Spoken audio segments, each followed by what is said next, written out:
See you later. Our main story this morning, it's taken more than 18 years, but 2 men will be sentenced for the racist murder of the teenager Stephen Lawrence today. Gary Dobson and David Norris were found guilty yesterday after a 6-week trial at the Old Bailey. The pair were only 16 and 17 when Stephen was stabbed to death in southeast London in 1993. That means they'll be treated as minors and can expect substantially shorter jail terms than an adult convicted of a similar crime will get now. Our Home Affairs correspondent Tom Simons has more. The jury in the Stephen Lawrence murder trial were never shown these pictures of Gary Dobson and David Norris with their friends leaving the Macpherson public inquiry into the case. Back then, in the face of public anger, they were defiant. Even after their convictions yesterday, Dobson pleaded his innocence, but both now face long jail terms. This covert police video may have played an important part in their conviction. It demonstrated to the jury their racist attitudes. It also showed that knives were an important part of their lives at that time. Their friend Neil Acortt was seen on the video acting out attacks with an enormous blade. But the core of the case was forensic evidence. Both Dobson, seen here, and Norris refused to answer police questions about it. I'm asking you to account for the presence of Stephen Lawrence's blood.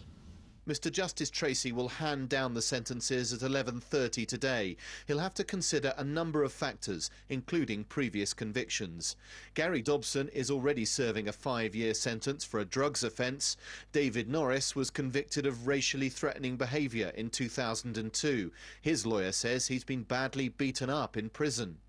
This was a racially motivated attack, no doubt, but the murder took place before the law was changed to take this into account when sentencing.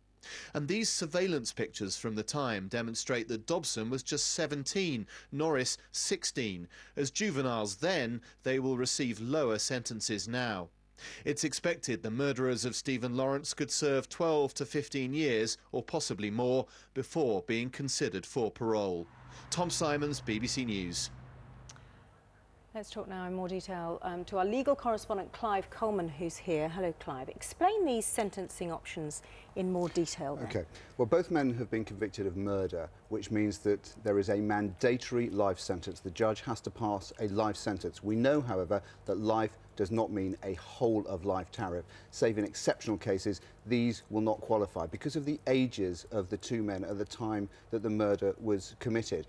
Now, being sentenced today, the starting point is 12 years for juveniles. That's adjusted upwards or downwards according to the aggravating or mitigating features of the case. It would seem in this case that there are considerable aggravating features. However, because there was a change in the law on sentencing, there's such a vast time period in this case, the fact is that the judge has to go back and look at the old regime. In the old days, it was the Home Secretary who fixed the tariff, and he has to make sure that the men are not more harshly treated under our new current regime than they would have been back then. So he has to do the exercise the Home Secretary would have done back then, do the modern exercise and make sure that they're not more harshly treated under the modern regime. But people are estimating something around the 12 to 15 year mark.